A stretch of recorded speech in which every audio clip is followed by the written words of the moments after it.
We've done traditionally on these first 4 sessions, we've done quite a bit of review at the top. Today we're going to do minimal review and really just start in a new place a little bit. But the core idea here is that what we're talking about when we're saying global biospheric restoration are the biological aspects of our climate system and our life support systems, and that those are actually, as we learned in the first section, those are in dire distress right now. They've been radically reduced. It looks like it wouldn't be unfair to say maybe 60% of global biospheric assets have been destroyed in the last 50 years or so, believe it or not. Since World War II, certainly, there's been a ton of change, and that's in the previous videos, as well as a whole lot about solutions and the viability being a real thing, and that we're talking about working with the best resources literally in the universe to restore the planet and to respond to climate change in the way that makes the most sense both for the biosphere and the climate system. So, okay, so last week's review is super short today. All we did last week was talk about Earth's most biodiverse ecosystems, which are tropical forests, and the potential and necessity of restoring them, the non-negotiable necessity of these ecosystems to our planet. And this is the summary slide. We'll come back to this later in this presentation. But this is the area that I can talk about for hours and hours. Today's presentation will be things that I sort of have, at best, a thumbnail understanding. And so what we're going into is a little more concept stuff on what it means to build a richer future. You know, how do we want to orient ourselves and our values when we're thinking about responding to the crises that we're facing now, the wildfires, the hurricanes. Pretty soon we'll have I'm sure some blizzards. You know, there's just a lot of things going on right now that it's easy to lose perspective on the idea of where do we want to be. And then we'll talk about other ecosystems and the vast network of expertise that exists. And I apologize, I've been super slide heavy so far, but when we get to that part of this presentation, I run out of slides because I didn't have time to make them. So that'll be just talking. Okay, so section 1 here, building a richer future. It's kind of 4 big concepts in my mind. We're talking about the sum of the parts being really what a biosphere is, what is required for biodiversity to be productive in terms of relationships, and what that productivity really kind of means, and then the idea of responding to today's crises with abundance. And I think there's a good chance everybody listening and watching is familiar with permaculture and with what Wayne's doing with the Colonomics, and is already probably engaged in learning about other ways to bring biological abundance into business context. And so some of this may be redundant today. Some of these things you may feel like you already know this stuff, and if you do, I apologize. If you don't, to me, these are some of the most exciting concepts in the world. So the first big idea here is that the sum of the parts is what matters. There's so much to see, and there's just no way to really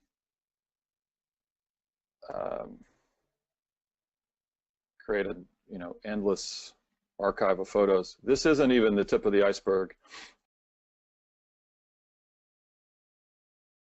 Probably the evolutionary ancestors were green algae. The most basic group of plants are bryophytes, and they are mosses and their relatives. There are no aquatic mosses, or very few. Let's just say for now that they're not really that relevant. Then you go to ferns and their relatives. Then you get to plants that have seeds, and there are 2 types: cone-bearing, of which, by the way, there's about as many cone-bearing plants as there are aquatic plants. So those numbers are similar. And then finally, we have flowering plants, which is the vast majority of plants. So they are they're with flowers, and they have seeds enclosed in fruit.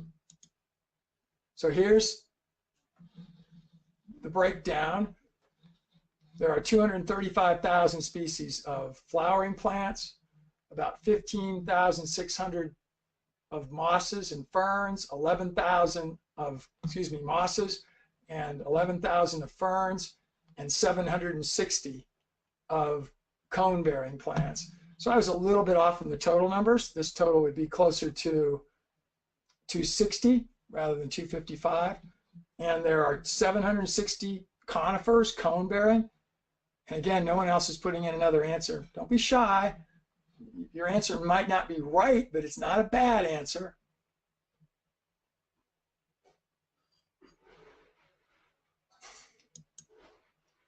There are about 1,000 species of aquatic flowering plants.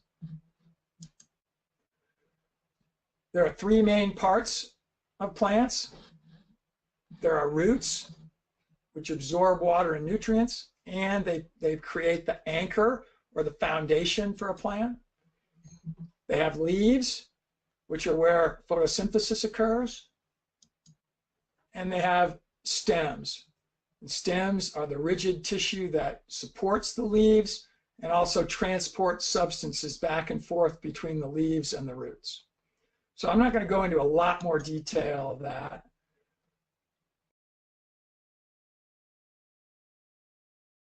Write down what your financial goals are. It adds to the accountability of it. It helps us stay on track. Very often when we have these things in our head, it's very easy to get distracted, or as we said last week, that our needs and wants can get muddled sometimes because of our emotions. I mean, financial well-being is being in tune with our emotional side.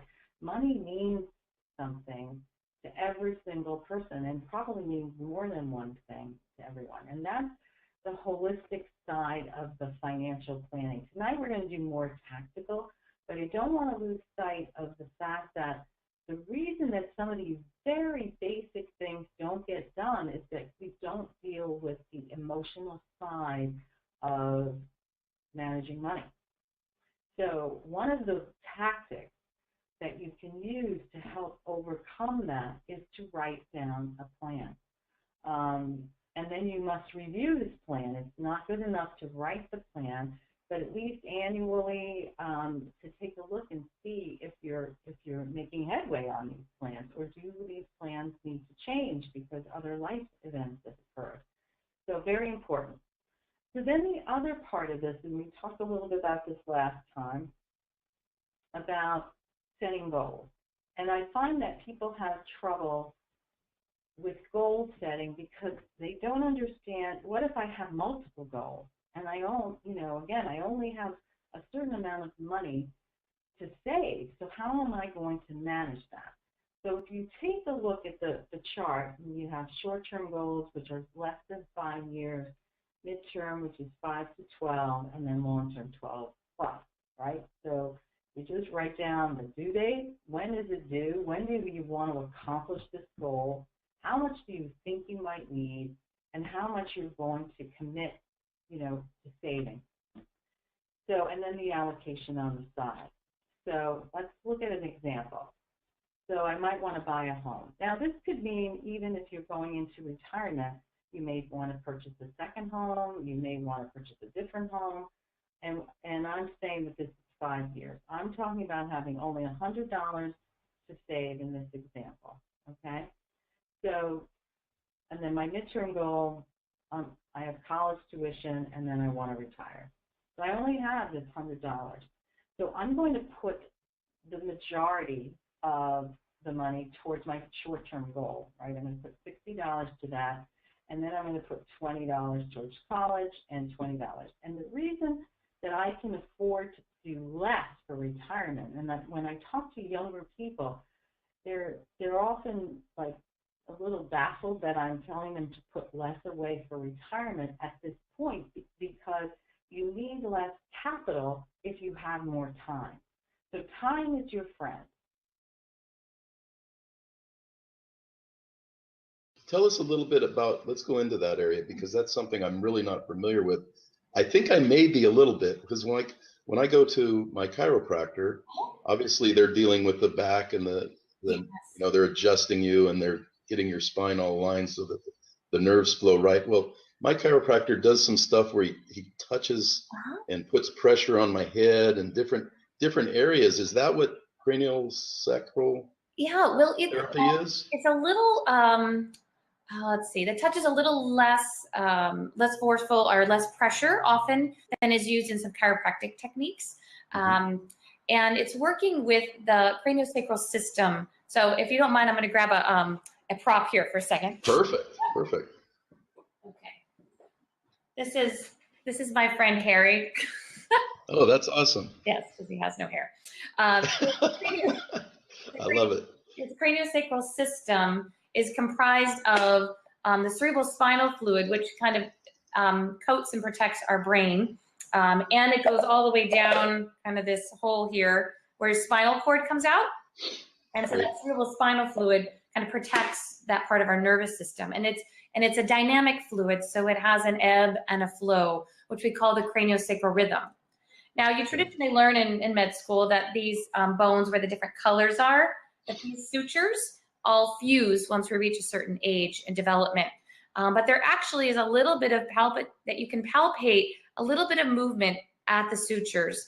And that movement is guided by that craniosacral rhythm.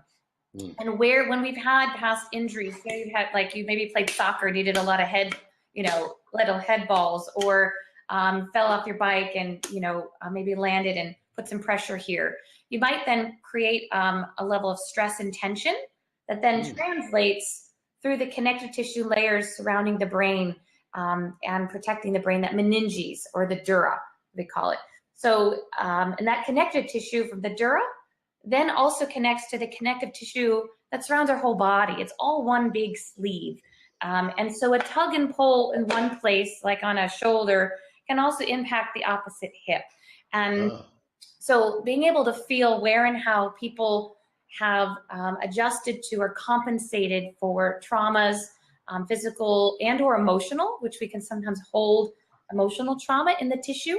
The craniosacral therapy is a gentle way to invite a release if the body's no longer needing to hold on to that pattern, and reminding the body how to go back into the place of balance and ease. Could you hold that up to the facial area? Because you mentioned sutures, so all the different colors are different places that where the bones meet. So each color represents a different bone. So we've got like the maxillary bone here. We have the sinuses back there. The mandible. A lot of people get tension in the jaw. This is a very sensitive area right here. Look at how many bones kind of are right here around the jaw area. So you can get people's jaws. This he actually does. You can give him TMJ. Yeah, he might be grinding his teeth at night. I think some people in the audience can relate to that. Absolutely. But when things get really held and there's muscles surrounding this area, the tension pulls, and then there's connective tissue kind of around that muscle area. We can release the connective tissue pull, then that creates slack, and then this doesn't have to stay as restricted and tight. So it's a way to complement treatments like acupuncture or chiropractic care, and sometimes helps people hold those other treatments longer. Because often with those modalities, you have to kind of go back pretty frequently. And I generally see folks for craniosacral work every 2 to 4 to 6 weeks, depending on what symptoms you're tracking, because it's like a gentle invitation, and then the body kind of sinks into it and integrates that release, and then you kind of give another nudge.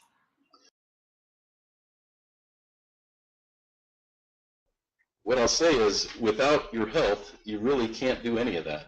So it's so important to put yourself first and understand what makes your body work and how you can heal yourself.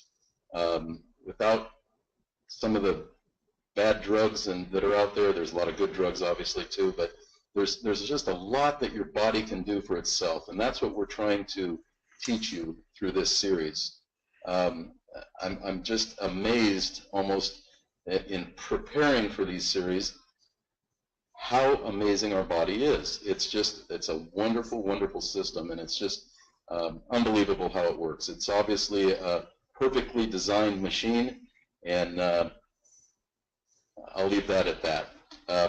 But I would like to say that last week we talked about the two different sides of the immune system.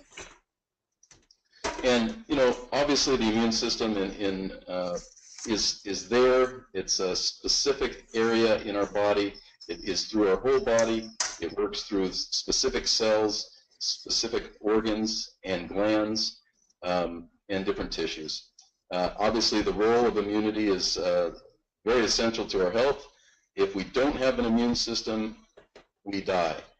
It's just that simple. You've probably heard about some people that have gone through chemotherapy, for an example, and they literally get their immune system goes down to very close to zero, where they just are barely alive, and they have to rebuild that immune system so they can get back to getting out of bed, being able to get up. So when your immune system isn't working, you just aren't able to function, and then disease sets in. And it can be as simple as, you know, you just let yourself run down a little bit. You don't get enough rest that week.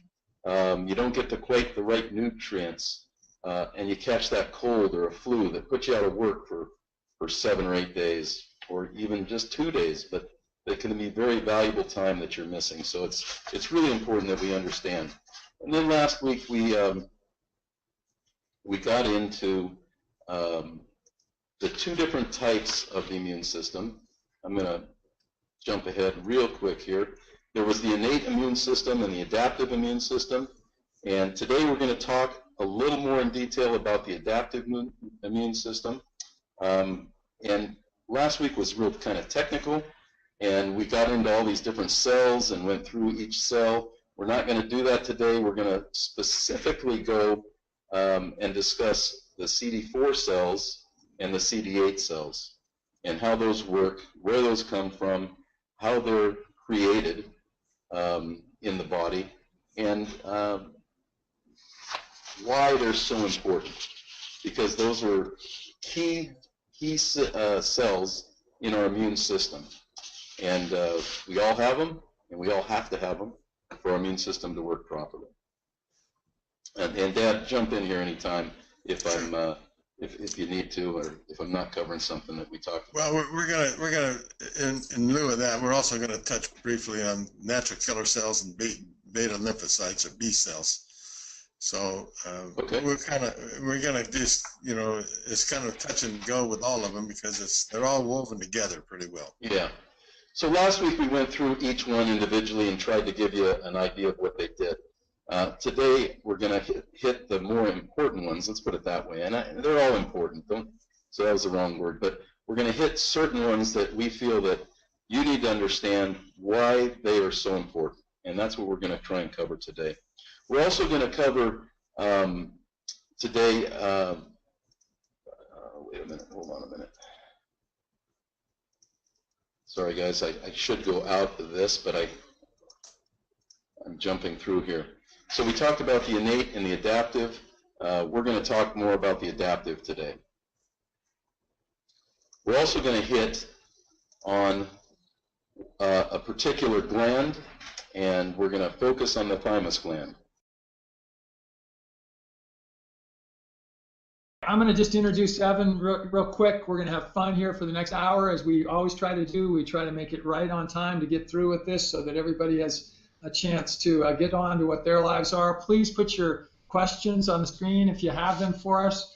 And you know, we've got a new ability now that we can actually have people come in and talk to us if they'd like. We can actually add them and put them on screen if you'd like to be. So if you want to do that, you might just indicate that in a message that you put. So you can type your chat messages. We'll try to communicate with you. How many people we have now?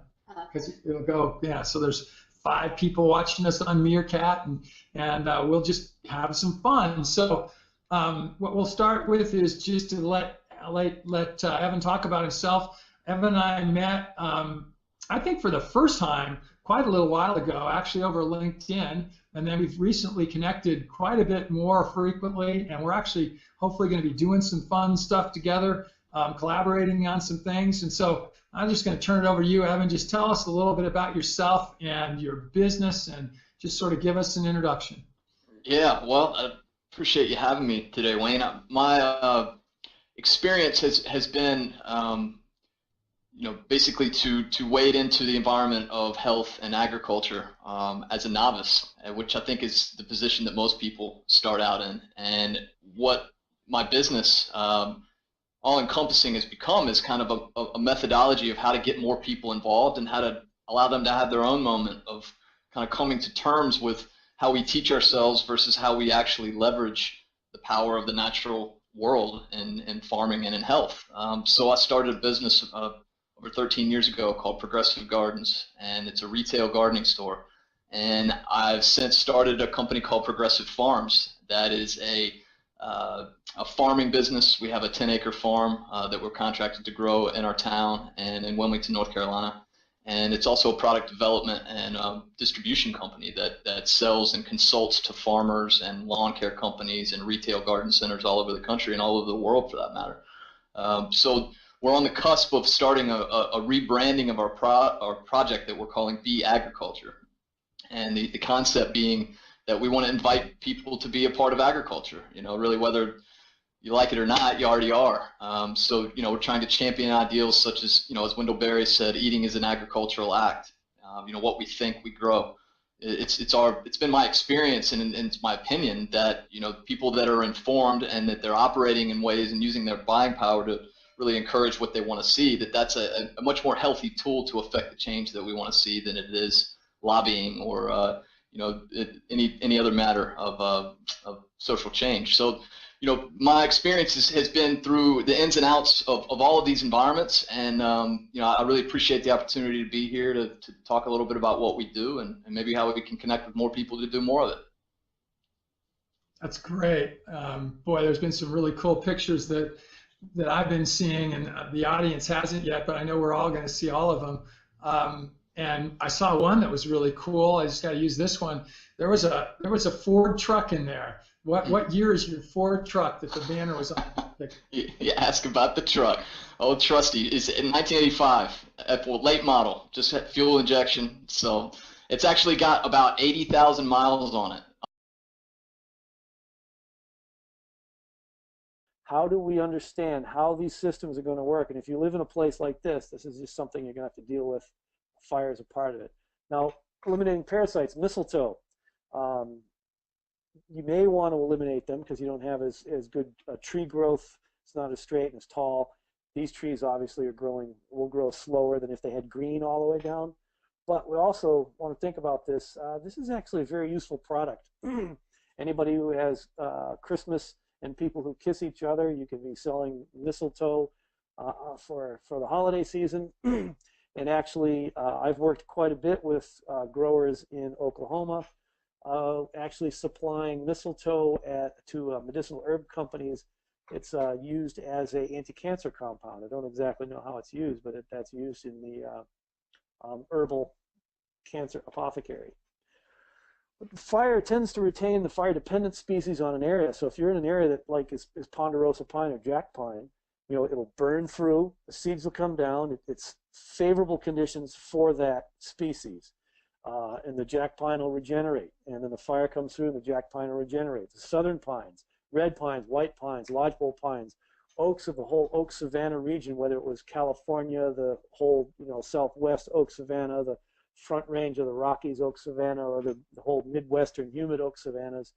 The oak is not like the most shade tolerant late successional species. It's a mid-successional species, but it was maintained by repeated fires, and of course grazing and browsing was thrown in there as well. That these fire-dependent species in an area where the fire is kept burning at a regular interval or irregular interval, if the case may be, but within a certain fire period, each different trees will have a different fire period that they want to have fire more frequently than this, but less frequently than that in order for them to regenerate. And all of these different species I just mentioned are different. And if the fire regime changes, the whole successional pathway changes. So like in the Rockies, for example, Engelmann spruce is not very fire tolerant at all. Douglas fir is a little bit more fire tolerant.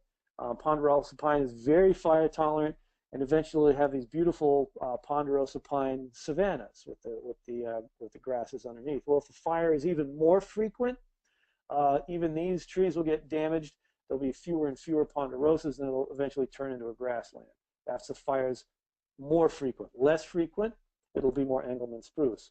Well, then if it goes the other way around, if we decrease the fire frequency, we can shift from total ponderosa pine like here right now, then all of a sudden our less fire or are more fire sensitive, they would burn out, species will grow up underneath, and then eventually these guys, the ponderosas, won't have anywhere to seed because they need it to be burned in bare soil underneath in order for them to propagate.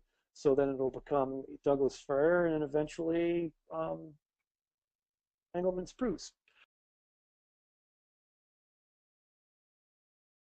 So let's jump straight into thinking about transportation and why we're talking about it tonight.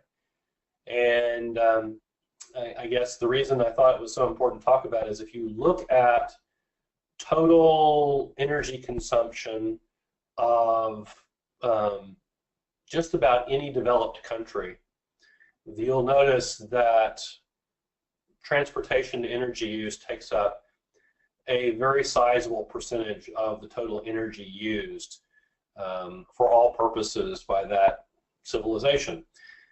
For the United States, it happens to be about 28%, and just used for transportation. So if you're thinking about how to design a sustainable and regenerative system for people to live in, and you don't pay attention to transportation, then you're probably not going to be very successful. You've got to think about that as part of your overall way of approaching energy use in your system. So,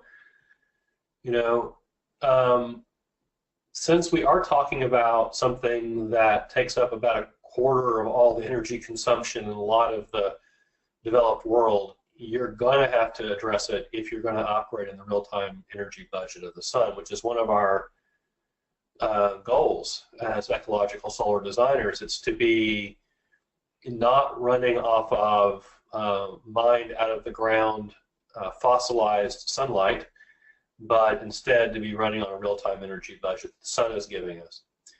And one of the problems is that a lot of our transportation infrastructure, both in rural and in urban areas, was designed during the height of the fossil fuel age, where the assumption was that there was a huge amount of fossil fuels available at very low cost, and those fossil fuels are incredibly energy dense.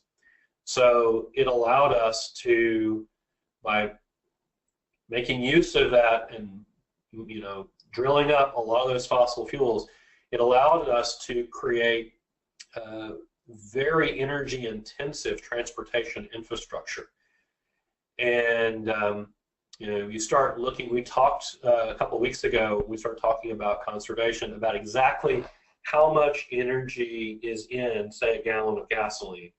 And when you go back and think about it for a minute and remember that,